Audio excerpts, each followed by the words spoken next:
பட்டய குத்துகள் போல பேசுகிறவர்கள் உண்டு. பட்டய குத்துகள் போல பேசுவாங்களாம். இது என்னன்னா காயப்படுத்தும் பேச்சு, காயத்தை உண்டாக்கும் பேச்சு.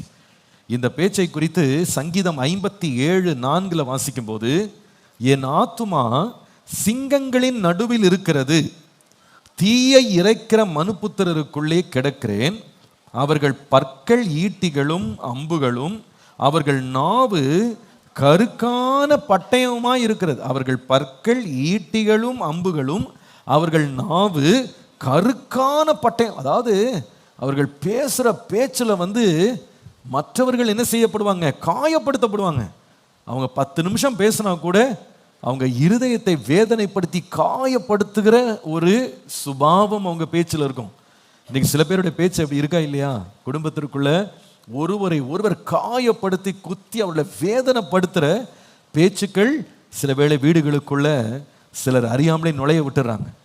தங்களுடைய கடுமையான சொற்களால் எல்லாவற்றையும் நியாயந்தீர்த்து பேசுறதுனால அவங்க வாழ்க்கை எப்படி மாறிடுது? அவங்க வார்த்தை எப்படி மாறினா கடும் சொற்களாக மாறி காயம் உண்டாக்குகிறதாக மாறிடுது. அதுக்கப்புறமா தொடர்ந்து அவங்க அநேகர் பேசாமலே போயிடறாங்க. சில வேளையில் கணவன் மனைவி ஒருவரை ஒருவர் எப்பொழுதும் எல்லாவற்றையும் என்ன செய்கிறாங்க? காயப்படுத்துகிறாங்க. அதாவது 10 நிமிஷம் பேசிகிட்டு இருந்தாலே அது சண்டையில் முடியுது அப்படின்னா அது எதனால வருதுன்னா காயம். காயப்படுத்தும் போது அதுக்கு ஒரு ரியாக்ஷன் இருக்க தான் செய்யும். குற்றங்களை நம்ம சுட்டி காட்டக்கூடாதுன்னு நான் சொல்லலை. குற்றங்களை நிச்சயமாக ஒரு குடும்பம் சுட்டி காட்டணும். அதாவது ஒருவன் தவறு செய்கிறான் அப்படின்னும் போது ரொம்ப நல்லா செய்கிறப்பா, உலகத்திலே நீ தான் சத்தியவாதின்னு பேசக்கூடாது. அஃப்கோர்ஸ் நம்ம அவங்க தவறுகளை என்ன பண்ணணும்? சுட்டி காட்டணும். ஆனால் குற்றத்தை திரும்ப திரும்ப திரும்ப சொன்னால் அது என்ன செய்கிறாங்க? அதை அவங்களுடைய காயத்தை அதிகமாக்கி புண் ஆறாத போது அது இன்னும் வேதனையும் தவறான ஒரு பின்விளைவும் என்ன பண்ணிடும்? கொண்டு வந்துடும். நம்முடைய வாழ்க்கையில் அந்த காயப்படுத்துகிற வார்த்தைகள் வேண்டாம். காயப்படுத்துகிற வார்த்தைகளை பேசாமல் இருப்பது நல்லது. ஒருவருக்கு ஒருவர் பட்சிக்கிற ஓநாய்களைப் போல பட்சிக்கக்கூடாது. நீங்கள் 64 சங்கீதம் 2 வசனம் முதல் 4 வசனம் வாசித்தால் அங்கே வாசிக்கிறோம், துன்மார்க்கர் செய்யும் இரகசிய ஆலோசனைக்கும் அக்கிரமக்காரருடைய கலகத்துக்கும் என்னை விலக்கி மறைத்தருளும். அவர்கள் தங்கள் நாவை பட்டயத்தை போல கூர்மையாக்கி மறைவுகளில் உத்தமன் மேல் எய்யும் பொருட்டாக கசப்பான வார்த்தைகளாகிய தங்கள் அம்புகளை நாணேற்றுகிறார்கள். சற்றும் பயமின்றி சடுதியில் அவன் மேல் ஏய்கிறார்கள். என்னவா? பேசுகிற வார்த்தையை கூறாக்கிட்டே இருக்காங்களாம். இன்னும் அதை எப்படி காரமாக பேசுனா கோபம் வரும், எப்போ நமக்கு பதில் கிடைக்கும்னு இன்னும் கொஞ்சம் வார்த்தைகளை கடுமையாக்கிட்டே போகிறது. இது தவறு. குடும்பத்திற்குள்ள அப்படிப்பட்ட வார்த்தைகளை பேசாமல் நாம் ஒருவரை ஒருவர் காயப்படுத்துகிற கூர்மையான வார்த்தைகளை நாம் பேசாமல் இருக்க கர்த்தர் நமக்கு தயவாக கிருபை நமக்கு தர வேண்டும். நீங்கள் அதனால் 52 சங்கீதம் 2 வசனத்தை வாசிப்பீர்களானால் 52 சங்கீதம் 2 வசனம், நீ கேடுகளை செய்ய எத்தனை பண்ணுகிறாய், கபடு செய்யும் உன் நாவு தீட்டப்பட்ட சவரகன் கத்தியை போல இருக்கான். எப்படிலாம் ஆண்டவர் வர்ணிக்கிறார் பாருங்க. உன்னுடைய நாவு எப்படி இருக்குன்னா தீட்டப்பட்ட சவரகன் கத்தி போல இருக்கிறது. தீட்டப்பட்ட கத்தினா உங்களுக்கு தெரியும்ல. சில பேர் இப்படி பேசுறதுக்குன்னே தியானம் பண்றவங்களா இருக்கிறாங்க. வரட்டும், 2 வார்த்தை கேட்கிறான் பார், கேட்கிற கேள்வியில அவன் நாண்டுகிட்டு சாகணும். இந்த மாதிரி என்ன பண்ணணும்? அப்படியே பேசுறதுக்காகவே தியானத்தில் இறங்குகிறவர்கள் இருக்கிறது. பைபிளெல்லாம் உங்களுடைய வசனத்தை தியானிக்கும் போது அக்கினி மூண்டதுன்னு இருக்கு, அது நமக்குள்ள. ஆனால் சில பேர் இந்த மாதிரி கோபமாக பேசுறதுக்கு, இப்படி காயப்படுத்துகிற பேசுறதுக்கு தியானம் பண்ணி அக்கினி உள்ள மூடலை, 2 பேருக்கு நடுவில் மூண்டுச்சு. அதுக்குமா பாஸ்டர் ஃபயர் இன்ஜின் கொண்டு வந்து அணைக்க வேண்டியிருக்கு. அந்த மாதிரி பிரச்சனை ஆகிடுது. சிலதெல்லாம் பார்த்தா ஃபயர் ஆக்சிடென்ட்டே ஆகி கொண்டு வந்து நம்மகிட்ட விட்டுறாங்க. அதுக்கப்புறமா 2 பேர் காயத்தை போட்டு கட்டுறதுக்குள்ளே நமக்கு போதுன்னு ஆயிடுது. சில பேர் மெசேஜ் அனுப்புவாங்க. அந்த மெசேஜ்லேயே பார்த்தீங்கன்னா அவ்வளவு கருக்கா படிக்கிறவன் இருதயம் 2 பொழந்துடுற மாதிரி தான் மெசேஜ். இது நம்ம அனுப்புகிற மெசேஜ் கணவன் மனைவிக்குள்ள பேசுகிற வார்த்தைகள் கூட எப்படி இருக்கணும்? அன்புடன் பேச கர்த்தர் நமக்கு கிருபை தர வேண்டும். அல்லேலூயா. சில பேர் சொல்கிற பதில் பார்த்தீங்கன்னா கத்தி வச்சு உருவுற மாதிரி தான் பதில். இதான் ஒரு 2 கேள்வி கேட்டால் போதும். என்னன்னு கேட்டால் அது திரும்பி வர்ற துணி இருக்கு பாருங்க, ஏதோ புல்லட்டில் சுட்ட மாதிரி இருக்கும். அப்படி கூறாக்கப்பட்ட வார்த்தைகள் இல்லையா? அந்த காயங்களால் சில பேர் பார்த்தீங்கன்னா அப்புறமா பேச்சே 2-3 நாள் இருக்கவே இருக்காது. அப்படின்னா அர்த்தம் என்னன்னா இவங்க ட்ரீட்மெண்ட்டில் இருக்காங்கன்னு அர்த்தம் இல்லையா? ஏன் 2 நான் பேசினா 2 வார்த்தை பேசுனேன், அவர் 3 நாள் பேச மாட்டேங்கிறாருன்னா அந்த அளவுக்கு பாதிப்பு உண்டாக்கியிருக்கீங்க.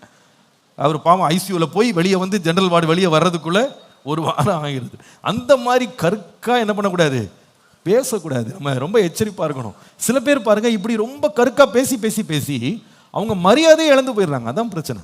ஒரு கணவனோ மனைவியோ காயப்படுத்துற வார்த்தையை பேசி பேசி பேசி பேசி கொஞ்ச நாள் கழிச்சு இவங்க இவங்க இவங்க காரெல்லாம் எடுபடவே மாட்டேங்குது. இப்போ யாருமே இவங்களை சட்டை பண்ண மாட்டேங்கிறாங்க. அதாவது சில பேர் என்ன சொல்றாங்கன்னா, அவர் அப்படித்தான் கத்திட்டு நடப்பாரு, கொஞ்ச நாள் கழிச்சு அவரே அடங்கிடுவாரு. இப்போ ஏன் இந்த மரியாதை போச்சு அப்படின்னா, ஓவர் தீட்டல். எதுக்கெடுத்தாலும் திட்டிகிட்டே இருந்தா அதுக்கு திட்டுறதுக்கு என்ன இருக்காது, பயமும் இருக்காது, அதுக்கு ஒரு விலையும் இருக்காமலே தனியாக குலைச்சிக்கிட்டு படுத்துக்க வேண்டியதுதான் இல்லையா? காயப்படுகிற வார்த்தைகள், காயப்படுத்துகிற வார்த்தை நமக்கோ நம்முடைய குடும்பத்திற்கோ நல்லது அல்ல. கர்த்தருடைய நாமத்திற்கு மகிமை உண்டா. யாக்கோபு 3:8, நாவை அடக்க ஒரு மனுஷனாலும் கூடாது, அது அடங்காத பொல்லாங்குள்ளதும் சாவுக்கேதுவான விஷம் நிறைந்ததுமா இருக்கிறது. எப்படியா? நாவுல என்ன இருக்கான்? சாவுக்கேதுவான விஷம் நிறைந்ததா இருக்கு. நம்ம கூட பாம்பெல்லாம் விஷம் பிராணின்னு நம்ம கேள்விப்பட்டிருக்கோம். அந்த பாம்புல பல்லதான் விஷம் இருக்கும் நம்ம கேள்விப்பட்டிருக்கோம்.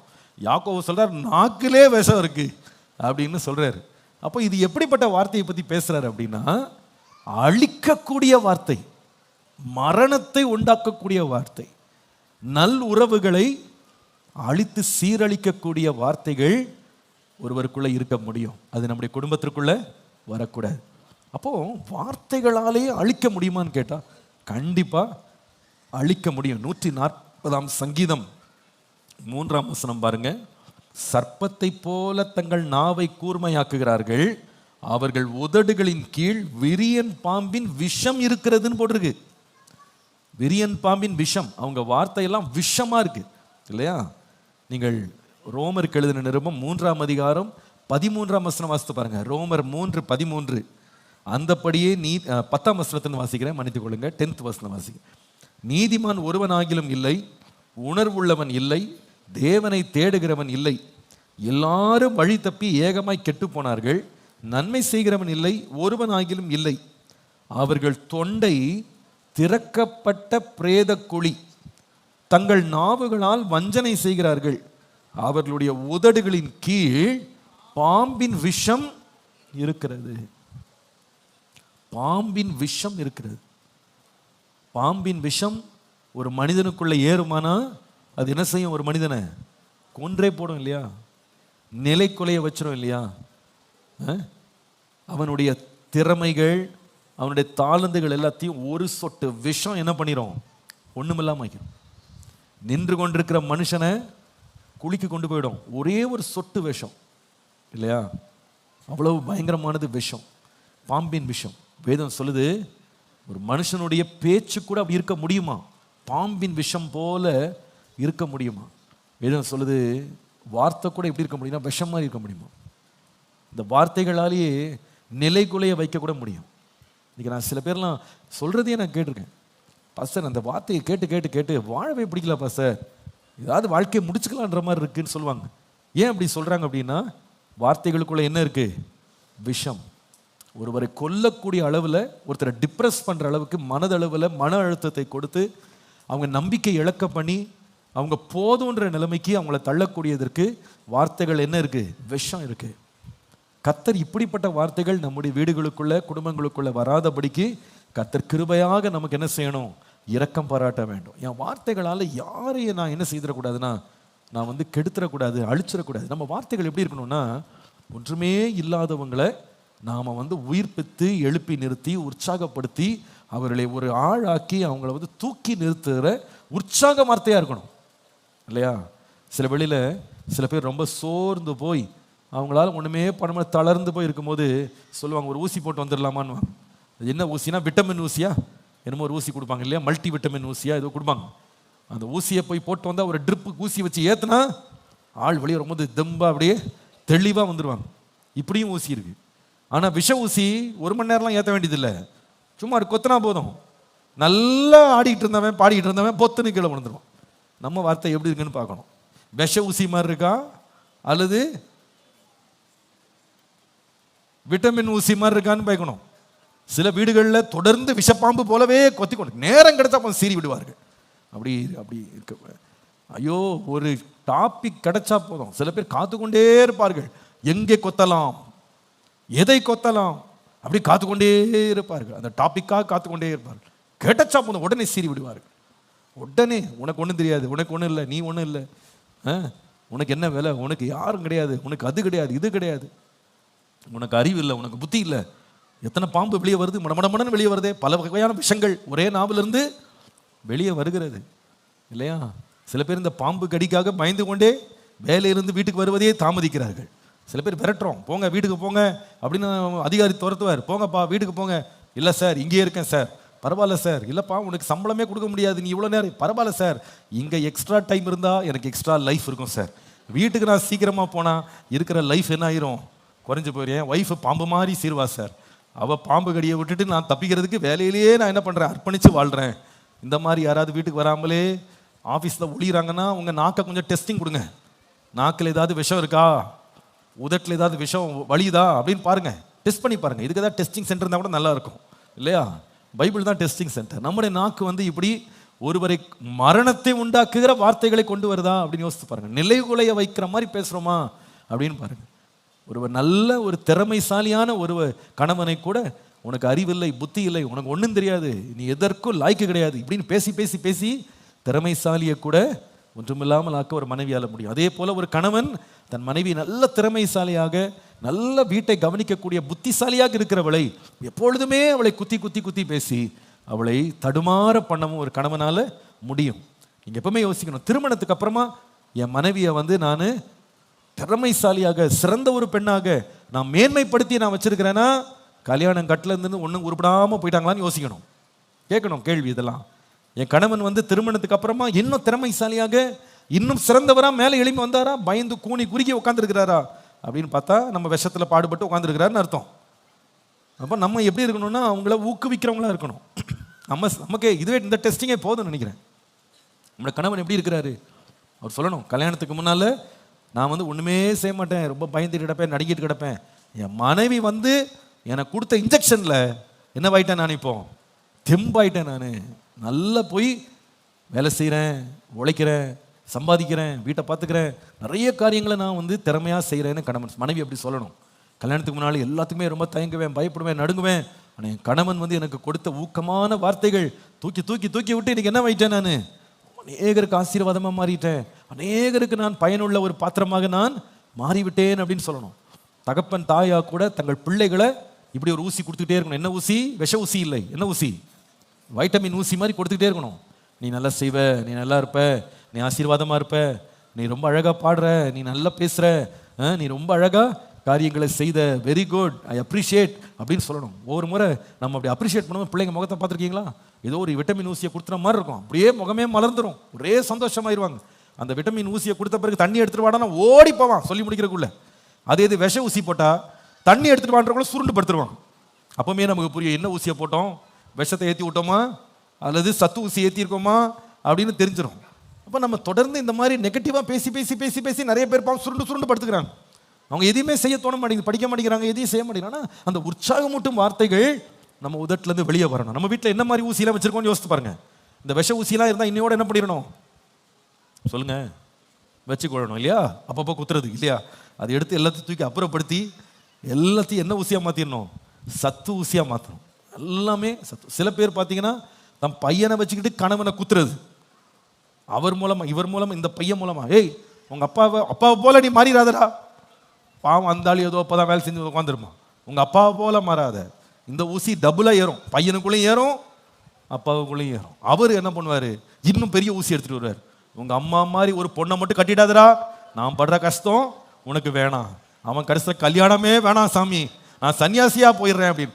இந்த மாதிரி விஷத்தை பிள்ளைகள் வாயிலாக, கணவன் வாயிலாக, மனைவி வாயிலாக என்ன பண்ணக்கூடாது, ஏற்றவே கூடாது. அப்படி நம்ம செய்வோமானா அதனால யாரும் பிழைக்கவே முடியாது. என்ன செய்வாங்க, மாண்டு போயிடுவாங்க. ஐயோ, சில பேர் உட்கார வைத்து தங்க பிள்ளைகளை மாமியாரை பற்றி மாமனாரை பற்றி விஷம் ஏற்றிக்கிட்டே இருக்கிறது. அந்த ஏரியா பக்கம் இந்த பையன் போயிடக்கூடாது, அந்த பொண்ணு போயிடக்கூடாது. இவன் உட்காந்து ஏத்துல அவன் அந்த வீட்டை பார்த்தாலும் என்ன பண்ணுவான், அலறுவான். இந்த வேலை நம்ம செய்யக்கூடாது. எப்பவுமே நம்ம வாயிலிருந்து வருகிற வார்த்தைகள் நன்மை உண்டாக்க வேண்டும். ஆமீன்.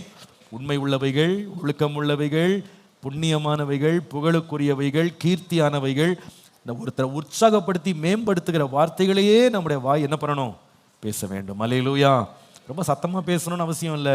ரொம்ப கூச்சலிட்டு அமைதியாக பேசினா கூட அவங்கள உற்சாகமூற்ற வார்த்தைகளை பேசினா அவங்க வெளியே போய் நல்ல பலமாக சுகமாக என்ன பண்ணுவாங்க? வளர்ந்து செழிப்பாங்க. நம்முடைய வீடுகளுக்குள்ளே அந்த மாதிரி விஷ வார்த்தைகள் வரவே கூடாது. நம்ம வார்த்தையினால ஒருத்தங்க மடிந்து போகக்கூடாது, மாண்டு போகக்கூடாது, அவங்களுடைய உற்சாகம் குறைஞ்சிடக்கூடாது. அவங்களுடைய வாழ வேண்டும், வளர வேண்டும், உயர வேண்டும், சிறந்திருக்க வேண்டும் அப்படின்ற எந்த ஒரு உணர்ச்சியை நம்ம கெடுத்துடக்கூடாது இல்லையா?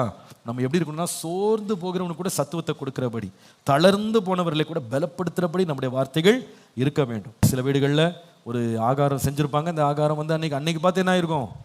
எல்லாம் மோசமாக போயிருக்கும். சிலர் என்ன பண்ணுவாங்கன்னா, அதை ரொம்ப சாதாரணமாக, அதெல்லாம் பரவாயில்லப்பா, கொஞ்சம் உப்பு ஜாஸ்தியாக போச்சு, அது பிறகு தண்ணி எடுத்துருவாங்க, கொஞ்சம் ஊற்றி என்ன பண்ணுவோம்? கரைச்சி குடிச்சிக்கலாம். எப்படி சாப்பாடுக்கு அப்புறமா தண்ணி குடிக்க தான் போகிறோம், அதை இதில் ஊற்றி என்ன பண்ணலாம்? சேர்த்து ஜூஸ் நினச்சி குடிச்சிக்கலாம், சூப்பர் நினச்சிக்கலாம், சூப்பர் ரைஸ் அப்படின்னு என்ன பண்ணுவாங்க? சூப்பர் ரைஸாக சாப்பிட்டு போயிடுவாங்க. அடவுடு பரவாயில்ல, கை தவறி 2 உப்பு என்ன பண்ணியிருக்கோம்? உள்ளே விழுந்திருக்கும் அப்படின்னு விட்டுருவாங்க.